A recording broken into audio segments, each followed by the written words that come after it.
তাহলে তো বাংলায় কথা বললেই হয় সব। অসংখ্য ধন্যবাদ। Thank you. অপূর্ব সৌভাগ্য আমাদের সবার, আপনাদের সবার সঙ্গে দেখা হলো আজকে।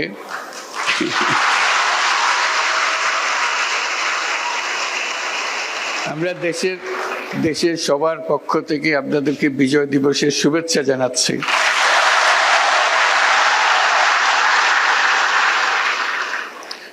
আমি ইংরেজিতেই বলি, অন্যরা বুঝতে পারবে না বলে আপনারা তো বুঝতে পারবেন।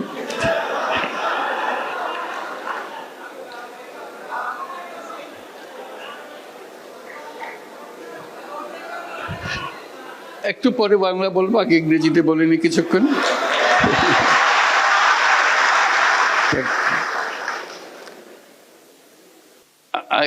I don't feel I'm awake. I feel like I'm in a dream. Being here.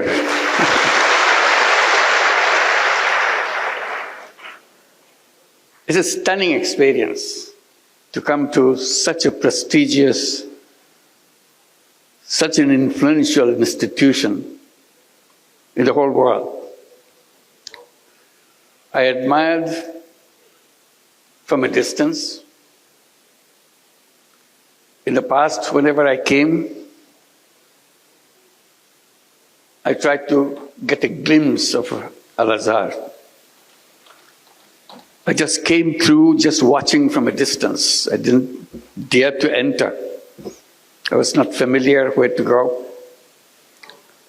Today you bring me in. I'm here with the students and the faculty and the friends.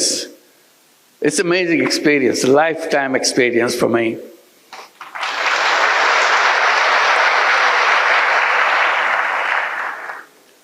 I give my greetings to Grand Imam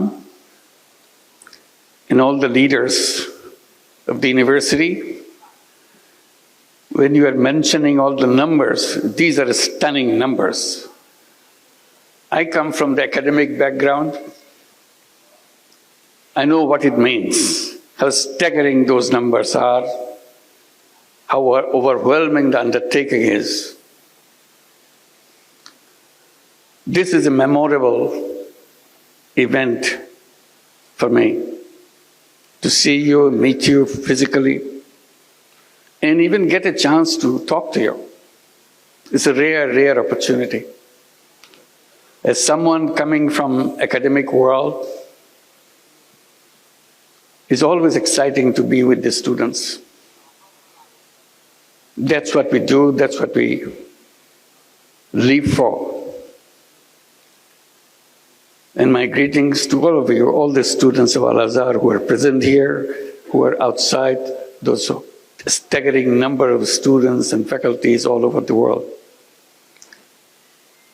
And among them, there are Bangladeshi students, pretty large number too. Can I see you with the Bangladeshi students? Will you please stand up to see? Wow, these are all Bangladeshi students. I should. Thank you. Thank you. Thank you. It's a wonderful feeling that you could accommodate so many students. I hope more and more students from Bangladesh could come here, and more opportunities will be available to you, because you change the world. Coming to Al-Azhar gives you the perspective, give you the knowledge, give you the willingness to do things which is good for humanity, not only in Bangladesh, globally. So that's your role. You are not limited to a particular country.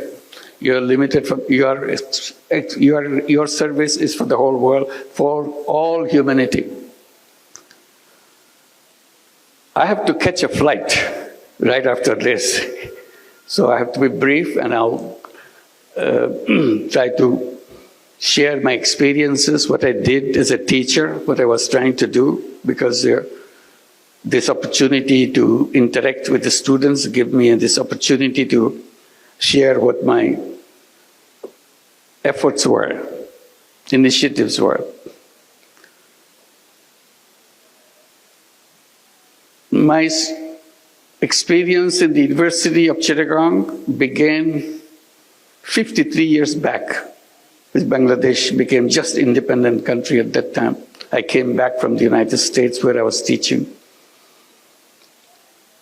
Bangladesh today and Bangladesh 53 years back are completely different.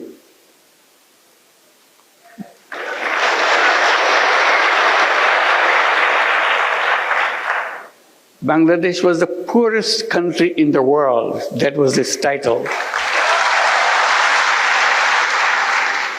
This is not something make you feel encouraged that you are a citizen of the poorest country in the whole world.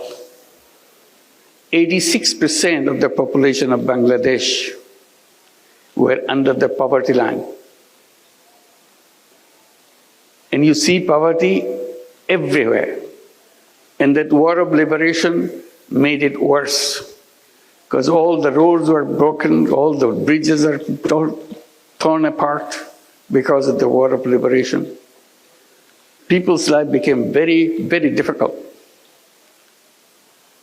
And as I was teaching, trying to see what can be done to make sure the people who live around the campus are reached out to.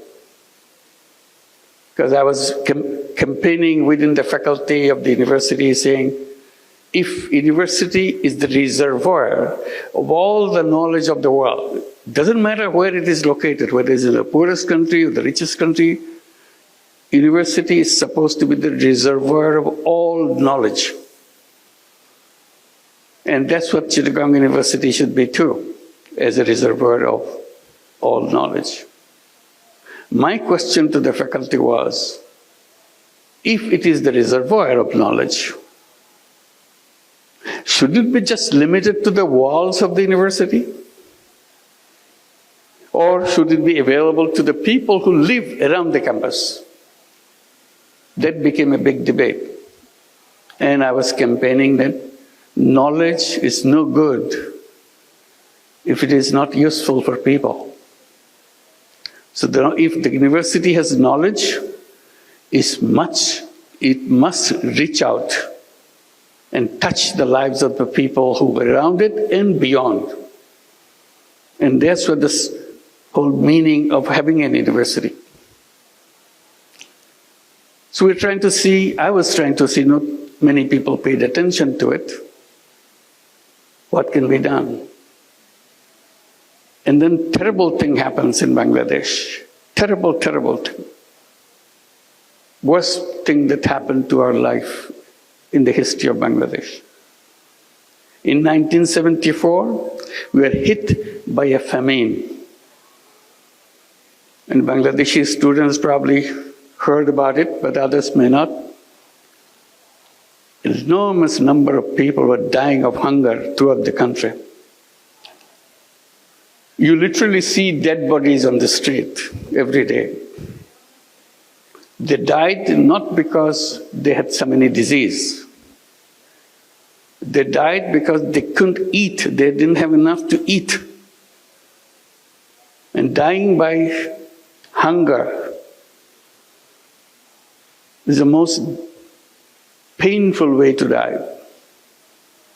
Death approaches very slowly.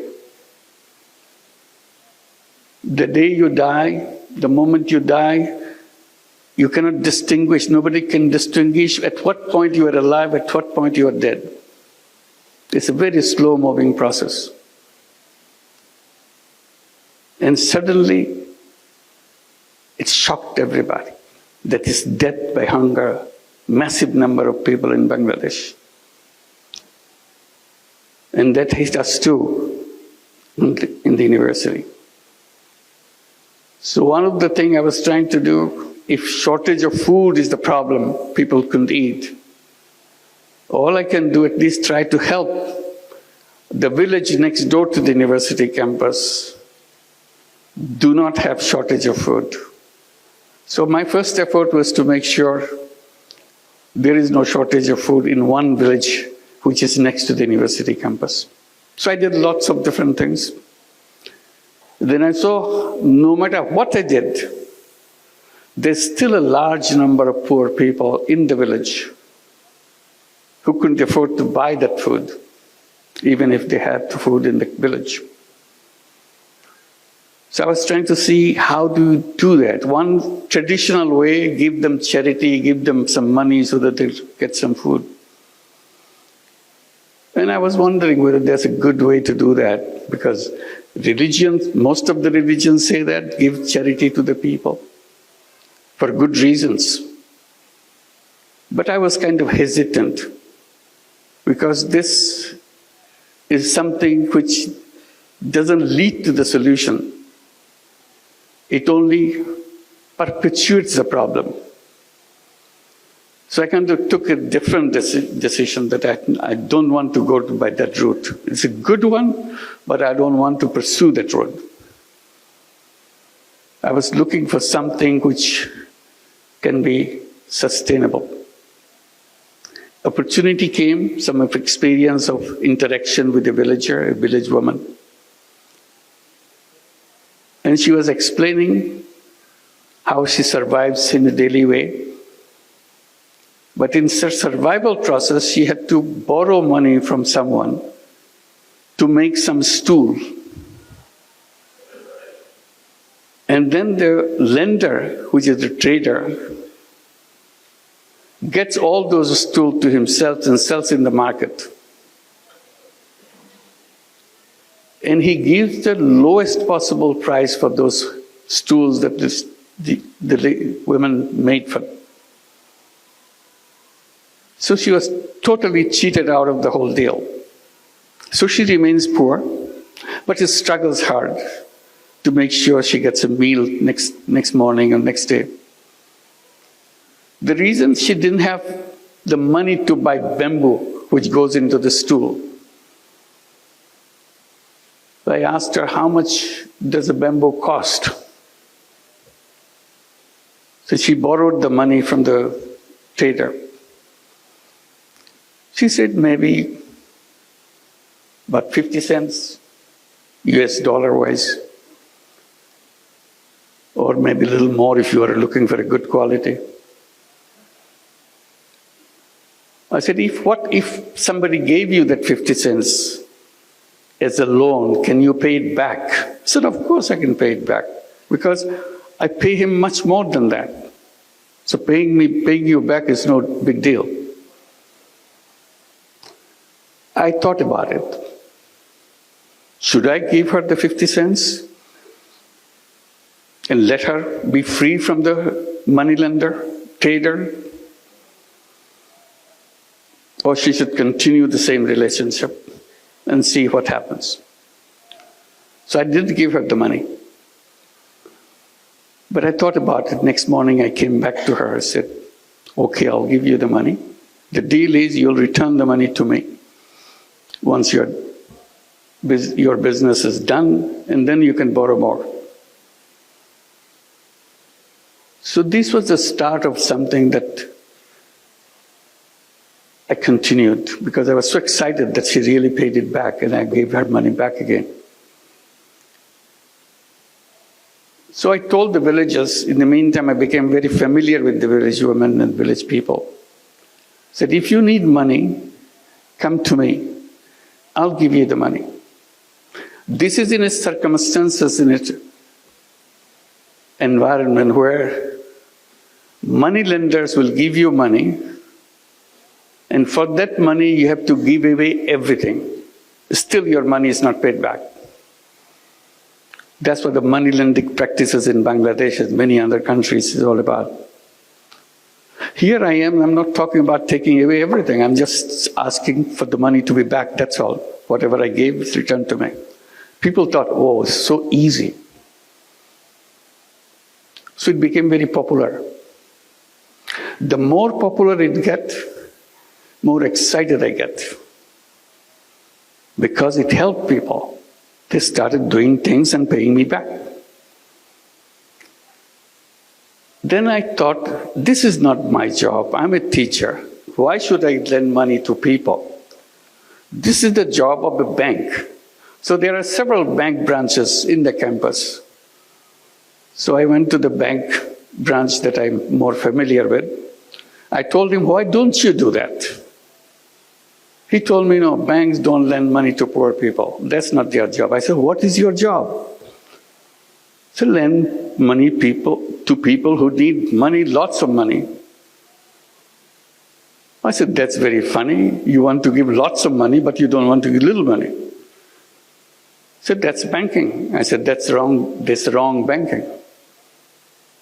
So I kept summarizing that principle of banking. I still do all the time. It's a very strange principle of banking. The banking principle is very simple. It says the more you have, the more you get. If you have nothing, you get nothing. I said, that's very strange. You have the whole banking structure in the whole world on that principle? It is like that. Still, it's all over the world. I said, banking system is wrong. The first time I became very bored, I started saying banking system is wrong. How should you fix it? I said, very simple. You reverse your principle. The new principle would be the less you have, the more attention you get. If you have more, you have to wait. All bankers laugh at me. That's not banking. I said, that is the banking. If banking has any meaning, it has to touch the life of the people. And touching the life of the people begins by accepting that principle. The less you have, more attention you get. Then bankers said, oh, it will not work. No matter what principle is, but this sounds good, but it will not work.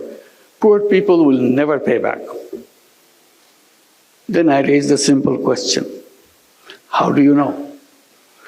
Have you ever given any money to any poor people? No, we have not, because our system doesn't allow that. I said, then how could you come to that conclusion? Oh, everybody knows that. I said, I don't know that. So I want to practice, I want to find out. So I started doing that and find out everybody pays back. They said, well, it can stay for a while. They're trying to impress you so that they can get more money. The more money they will get, then they'll stop paying you back. I said, that's your assumption. I will not stop until I face that problem. I will continue. And I continued. As I continued, more and more people came. In the meantime, I started focusing on the poorest people, and the poorest of them are the women. So I said, why don't I start at the poorest level of survival? So naturally went to the women and started doing it with women. And it expanded. Then I said, why don't I create a bank, separate, different kind of bank than the conventional way that you see? The idea of having a bank came at that moment. And I started debating with the government officials, telling them, give us a permission to create a bank. Everybody laughed at it. How can you have a bank for the poor people? I said, like the way I do it. Oh, that's not banking. I said, what would you call it? Banking is about lending money and getting money back and running a sustainable organization. It's a business organization. Nobody believed that. Finally, after many years, I got the permission to create a bank. I called it Grameen Bank or Village Bank and continued to expand. And that became a story after that. So this is how an idea came to challenge an institution. The reason I'm telling this story in details, unless you challenge, nothing will happen. The world will remain the way it is. It is the young people, it is the students who can see things more clearly because they are still looking for things. And that's what you are. Looking for things to do. Looking for changing people's life. Looking for changing the whole world. If you stay where you are, repeating the same thing over and over again, world will remain where it is. And then I came with the idea that I started telling about. I said, not only you challenge, you dream, you imagine. Imagination is a big power. That's very funny. It doesn't cost you anything to imagine. You can imagine anything you want. Imagination doesn't have any limit. But it is the fundamental thing to lead you to change. If you don't imagine, it will never happen. It's a very funny thing. If you don't imagine, it will never happen. But if you imagine, it has a big chance of happening. So I encourage everybody, all my students, people that I meet, make imagination. Imagine things. Things which are absolutely impossible. Imagine that. And if you keep on imagining, it will happen. So while I do the thing in Grameen Bank and people say it will work in Bangladesh, it will not work anyplace else, it started spreading in other countries. It even came to Egypt. We started some programs in Egypt. Many microcredit programs are introduced. It went to many other countries in Asia. The funny thing is, it was introduced in the United States.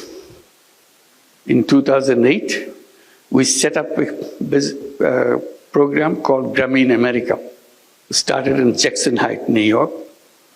Everybody said, no, this is not Bangladesh. We don't have poor people in the United States.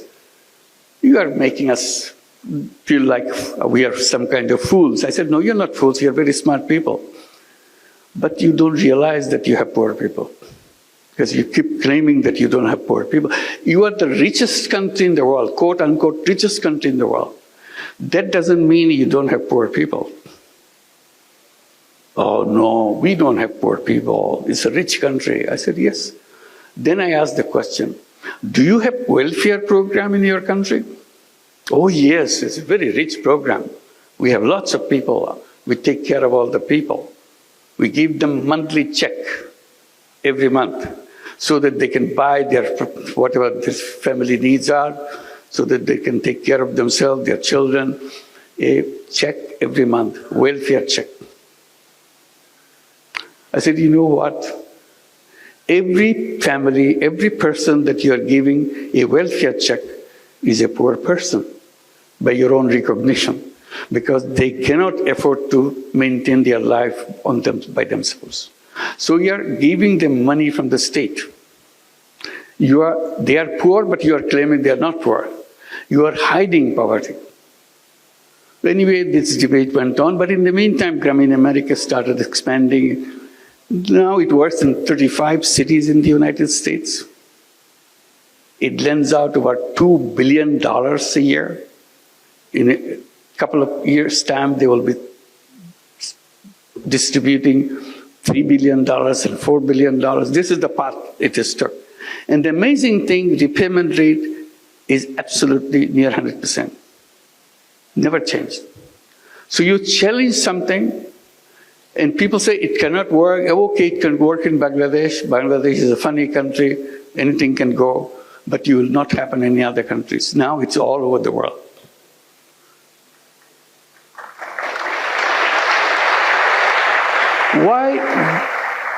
Why women? I explained.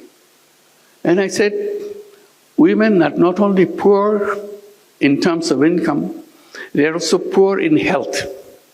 If you are poor, you're always poor in health. If you are a poor woman, then all the diseases of the world is heading for you. That's the situation of poor women. So along with microcredit, all the loans that we give, savings that we take, we started looking at the condition of healthcare of the poor women. So we built up a whole healthcare program. We have healthcare program in every village so that we can take care of all the women. We have over 10 million borrowers, meaning 10 million women in our system, in the Grameen Bank in Bangladesh. So there's lots of people needing healthcare. So we introduced our healthcare system, and it worked very well. And we created many other systems to help the poor people. And people say, why are you doing all these things? Why don't you leave it to the state to take care? I said, look, the state government can do whatever they can do, but every citizen has a right and obligation to do what he or she can do. So we are simply using our right to make sure we make life for other people better. That's what we are doing. But you're doing it you're charging people fee, you're charging people money to run this. Why don't you do it as a charity? I said, I'm always trying to stay away from charity, but charity has one limitation. Charity is a wonderful word, wonderful idea, because that's the only place where poor people could survive, charity. I said, I am saying that it can be done in another way. Because charity, when it goes, helps people, it does help people. But money that goes, it never comes back. So you have only one-time use of your money. So you have to find fresh money to do the same thing again. I said, what I'm doing, I'm trying to create it as a business proposition. So money goes out and does the job, and money comes back. So you use the money again and again, it never stops. I said, this is more powerful. Charity money has one life, but if you do it in another way, where it's a business proposition, then it has an endless life. Then he said, then you must be making a lot of money. I said, no, I'm not making money. That's not what I do. I promised to myself that I'll never make any money for myself. That's it, simple proposition. So I don't even make any money for myself. Then why are you doing like this? This is not a business then. I said, it is a business. See, we're conflicting. In our classroom, we are told, if you are in a business, you have to make money. And the best sign of a good business is to make the profit as high as possible. Profit maximization principle. See, I got stuck with this now. Profit maximization principle.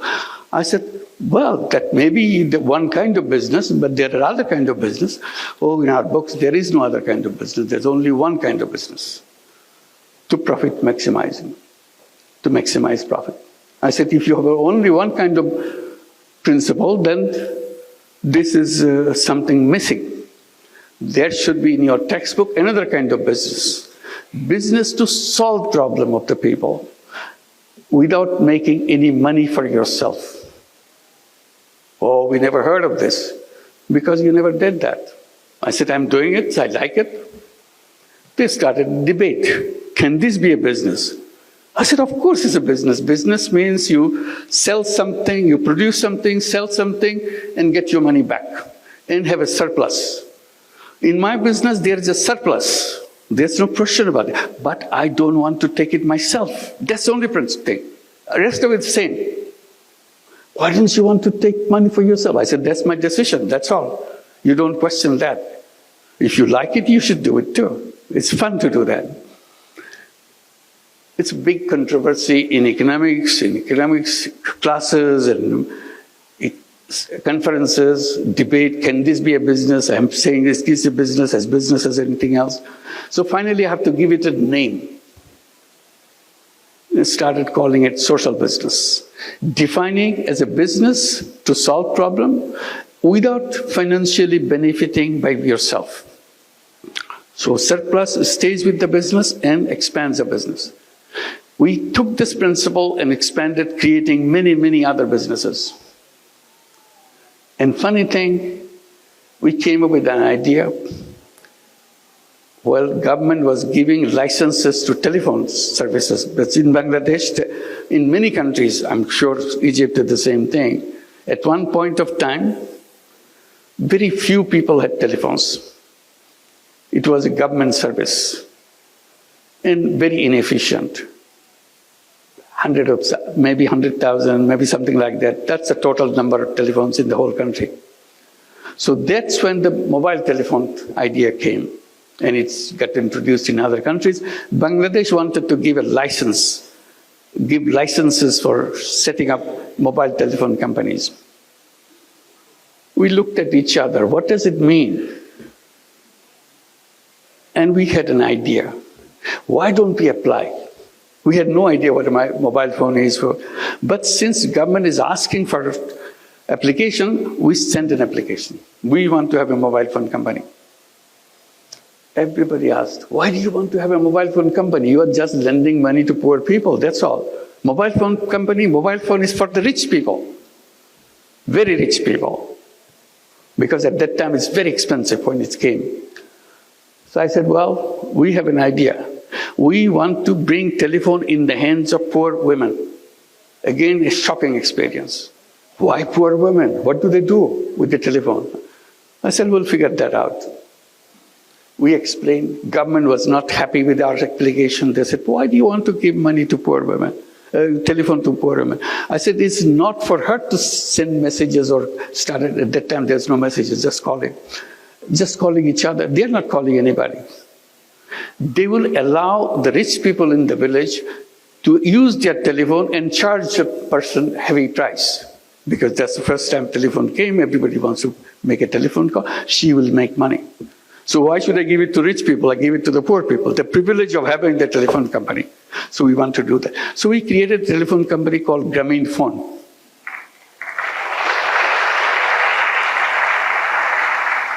Government official asked, you said your women are illiterate. I said 100%. All our women are illiterate. They cannot read, they cannot write, they cannot even write their names.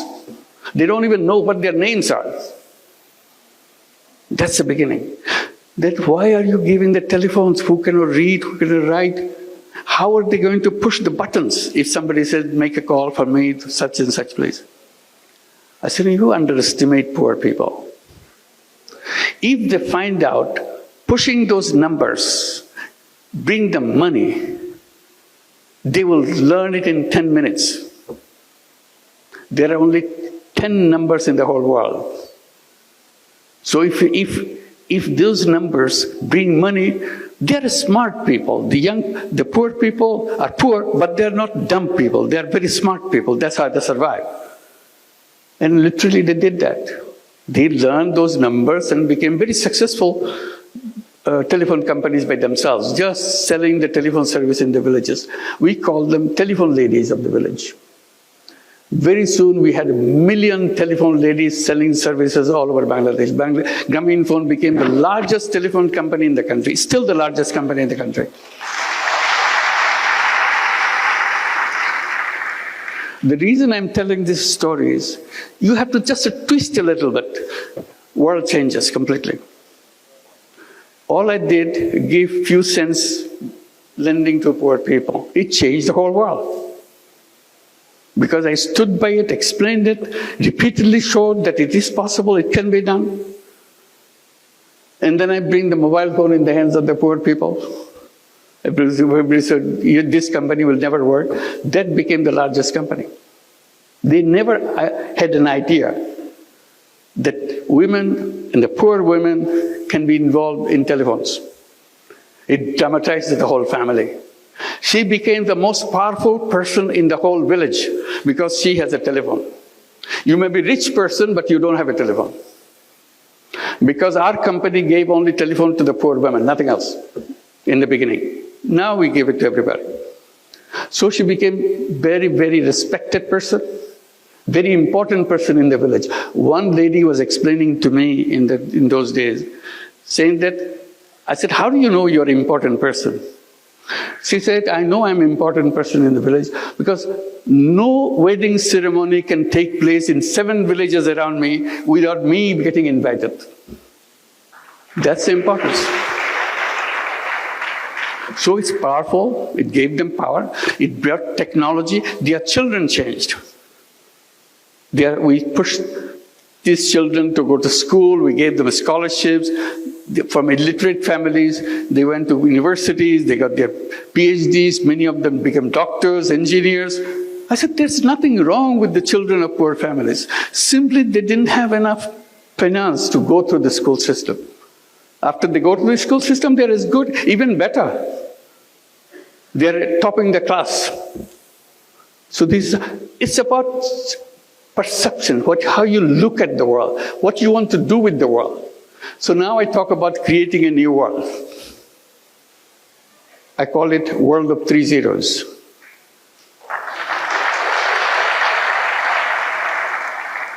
People get a little bit curious. What is zero? Is nothing.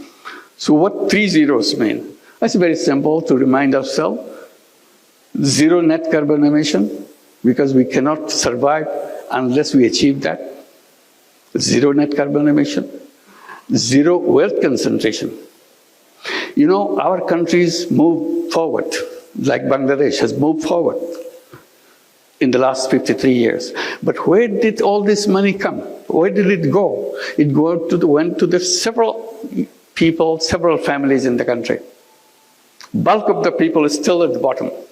Their conditions slightly improved, but not what the richest people in the country is. All the wealth goes in one direction. In every system, in every country, wealth gets concentrated in the hands of 10%, 12% of the population of the country, and the rest is still struggling. So I said, that's not right. So we have to address this question of wealth concentration. That's where the social business comes. If you introduce social businesses, there is no wealth concentration because money is not going to one place. Money is just circulating, and you are not taking any part of the profit that you make. So I said the future of the world is having more and more social businesses. Everybody says, social business is a funny concept, it will not go anywhere.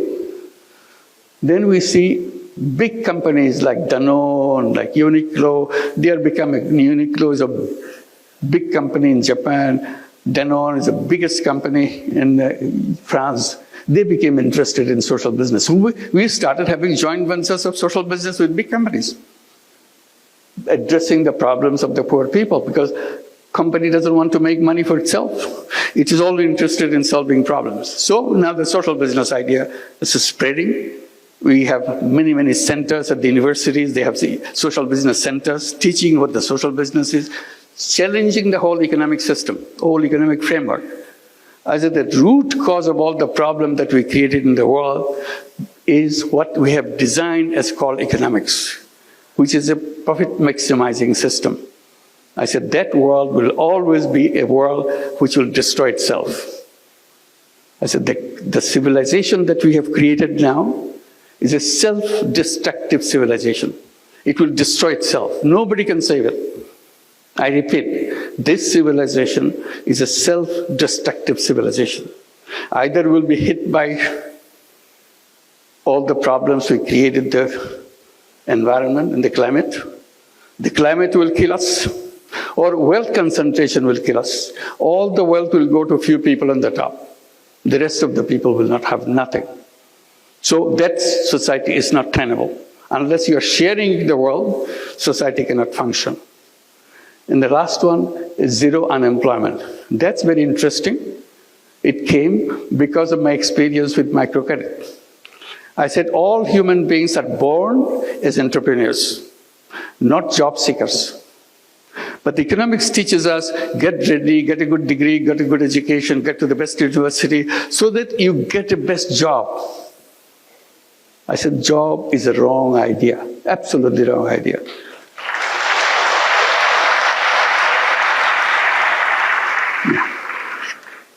We have to leave. It's a couple of minutes. I said it's a wrong idea because human being is a creative being. Essence of human being is a creativity. That's why I said imagine. If you imagine, your creativity takes over. It makes it happen. You imagine that you want to go to the moon. When people were saying we want to go to the moon, everybody laughed at each other. Such a funny idea, human being going to the moon. You couldn't be funnier than that. But it's a dream. When you have a dream, you make it happen. And they made it happen. Now, lots of other dreams are coming up. What is your dream? The best thing any education institution gives to the students is to make him or make her capable of dreaming. if an institution is not inculcating that quality in young people, that institution is not an academic institution.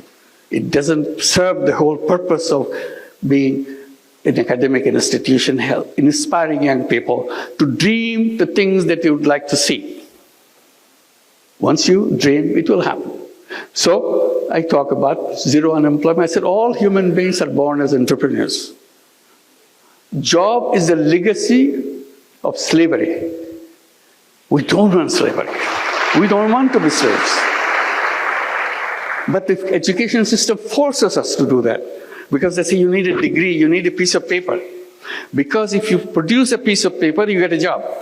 I said, I want to create an education system where we don't need a piece of paper. We don't need a degree to show it to somebody. I use the knowledge to change the life of the other people, change the life of any people. That's what entrepreneurship is all about. And entrepreneurship is not about making money. Entrepreneurship is about changing the life of the people. So if you can create a society, create a world of 3 zeros, zero net carbon emission, zero wealth concentration, zero unemployment, we create a new civilization. That's the challenge. That's the task that we have. এই কথা বলার জন্যই আপনাদের কাছে আজকে আসলাম। আপনাদের